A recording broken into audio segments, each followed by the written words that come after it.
3, pero 2022 nila sinimulan, nung sila ay nag-fabricate kasama yung Jotang Jinina na si Taberna, na ginamit ng kanyang anak, na kesya may sinabi daw ako sa anak niya, ganito, ganyan, ganyan, pero wala naman, na nag-fabricate sila ng address. Alam mo, Taberna, yung pagpapabricate mo, pagpapalsificate mo ng address ko, yan, may kalalagyan ka din sa tamang panahon. Or may mga taong gaganti sa'yo na mga taong inapi mo in the past. Nag-fabricate sila ng address for me, sa pakikipagwa sa buhatan ni Liza Tanas, para matakot ako, para mag-cause ng chilling effect sa inyo. Siyempre, pag tumigil na ako, natakot na ako, noon pa lang 2022, dahil sinasabi na may tutumba na vlogger, somehow, magkakaroon talaga ng epekto sa inyo. Ay, yung maharlikang matapang, madaldal na yan, ang tapang-tapang, tingnan mo, wala na siya ngayon. Si Taberna lang pala ang kaharap niya, ang katapat niya. Pero nagpasindak ba ako sa mga pukinginang ito? Hindi po. Kaya huwag ka na magpapaniwala dyan sa kaululan yan. At ang mga mga kababayan, ang mga demonyo, ang mga kriminal, ang mga kawatan, lagi yan ginagamit ang kanilang mga anak, mga bata, mga babies sa mga krimen. Why? Tignan nyo, pumunta kayo ng mga sindikato dyan sa Recto, mga small timer syndicate.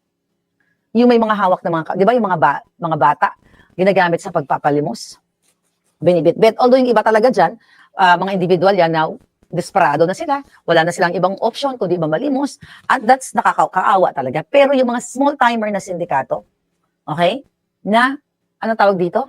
Anong tawag dyan, na binibit-bit yung kanilang mga anak. I'll tell you something. Alam niyo mga kababayan, bigla ako naging emotional. Nung bata, okay, meron akong kapatid na nawala for 3 months. Yes.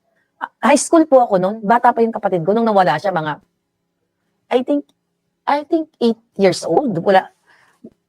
Nawala siya for 3 months. Kasi bakit na ba siya nawala? Naglalaro lang sila, tapos yung kalaro niya,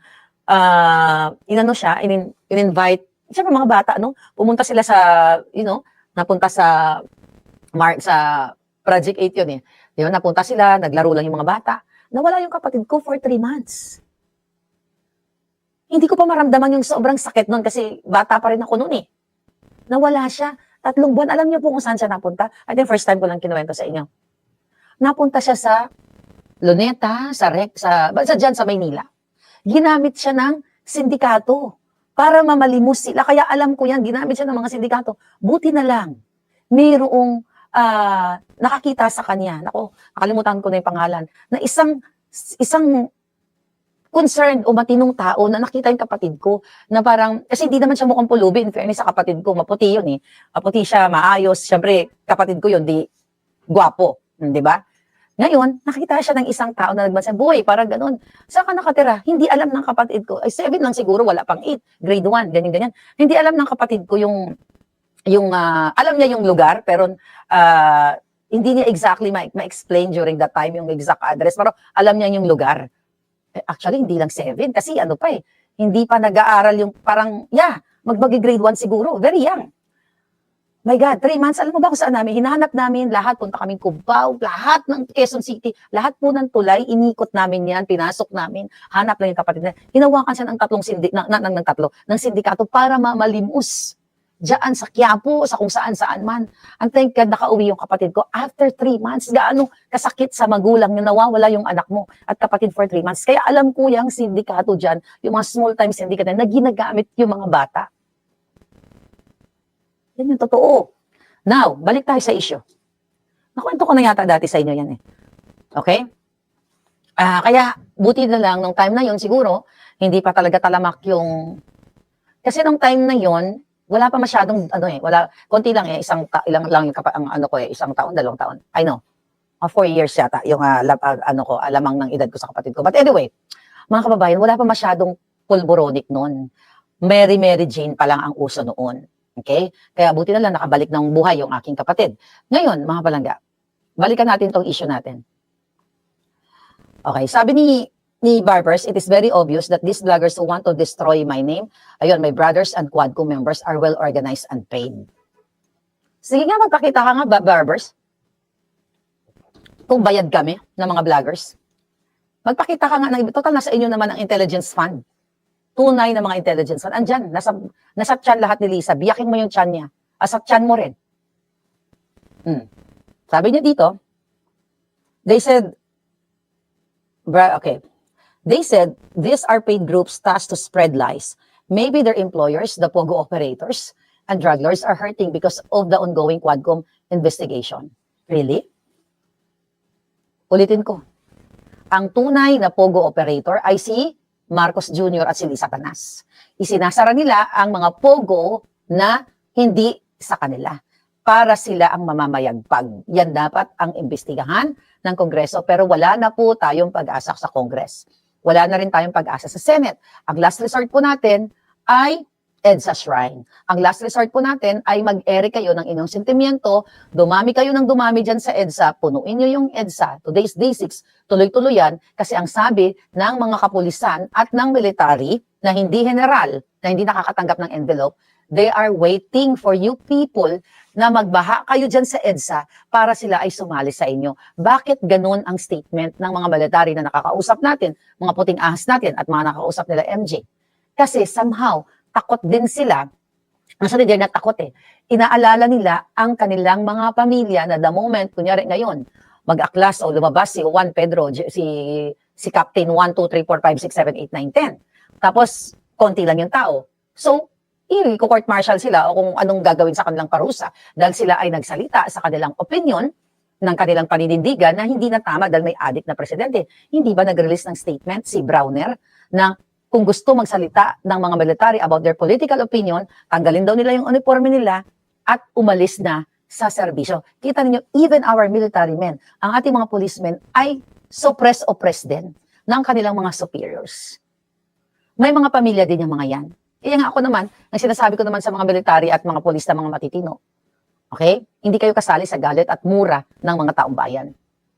So, the fact na nagsalita itong si Browner, nararamdaman na nila yung mga colonels, junior officers, ano ba yung mga rangko-rangko dyan. Maliban sa mga general na sinasaburan, binibigyan ni bangag ng envelope, ng white envelope, tunay na binabayaran at pinapatravel ang kanilang mga pamilya, binibigyan ng mga nakakabilisan ng Hermes, ng kung ano-ano, para lang hindi magsalita itong mga general ng katotohanan na pabor sa taong bayan na ang lang commander in Pulburon is Pulburonic. Kaya last resort is EDSA or wherever gusto nyo. Gusto nyo punuin nyo ang buong Metro Manila. Then with that, lalabas na itong mga kapitan, mga general, na maninindigan kasama ninyo. Ano pa sabi ni Barbers? Okay. Barbers also revealed that he also submitted to the NBI of several malicious blogs linking him and his brother. Okay, tamo? Masyado silang onion-skinned. Kung gusto mo, kung ikaw ay politiko, o gusto mong magpolitiko, i-expect mo na uuriratin ng taong bayan ang pera o yung mga isyong kinasasangkutan mo. At yan ay karapatan ng taong bayan. Diba? Yan ay kalayaan ng taong bayan, mga kababae, mga palangga, na uriratin. Dahil meron ng karapatan tayo ng malayang pagpapahayag. Dahil sukang-suka na tayo. Di ba nakalagay yan sa Bill of Rights na laging sinasabi ng mga politiko natin. Okay, tignan natin dito. Basahin ko. Anong sabi dito? Article 3, Section 4 of 1987 Constitution, yun ang sinasabi dito. No law shall be passed abridging the freedom of speech, of expression, or of the press, or the right of the people peaceably to assemble and petition to the government for redress of grievances.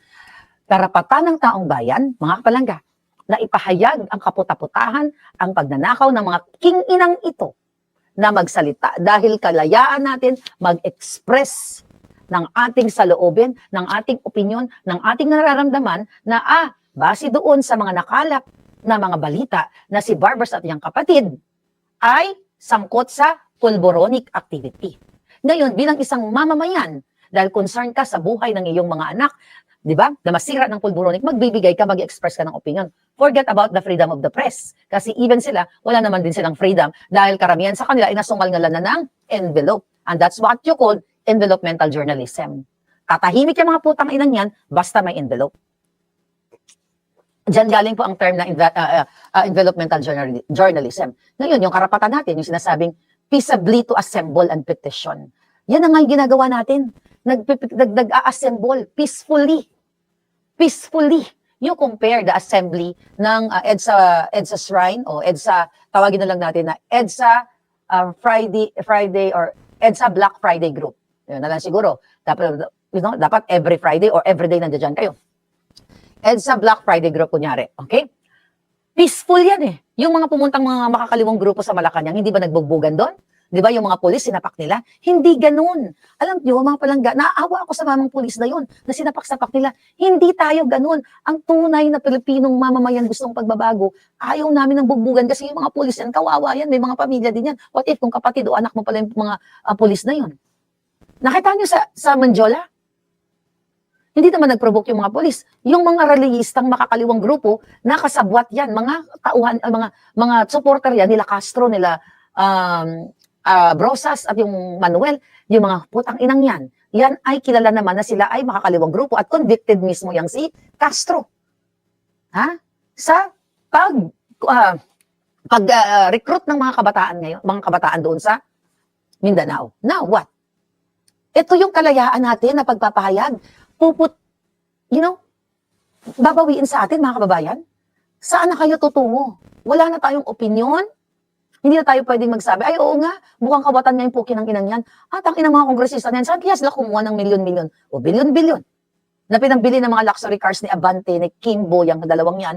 At sana ni Luistro, ni Dan Fernandez, ni Saldico, ni Tambaloslos. Di ba? Hindi na kayo pwedeng magbigay ng pamananaw ng inyong mga opinyon na sila ay mga kawatan. Kasi sinusupil na kayo, tinatakot na kayo.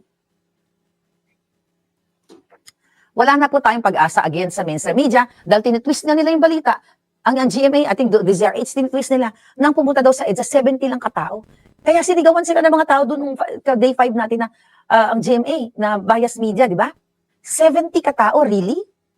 At pinagbibintangan tayo because we are airing, expressing our grievances.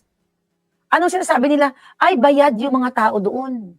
Okay? Sabi ni Fajardo, yung police spokesperson, pinangakuan daw, itong mga taong ito nababayaran ng 500 for 3 days. Really? Kahit mahihirap yung mga yan, di ba?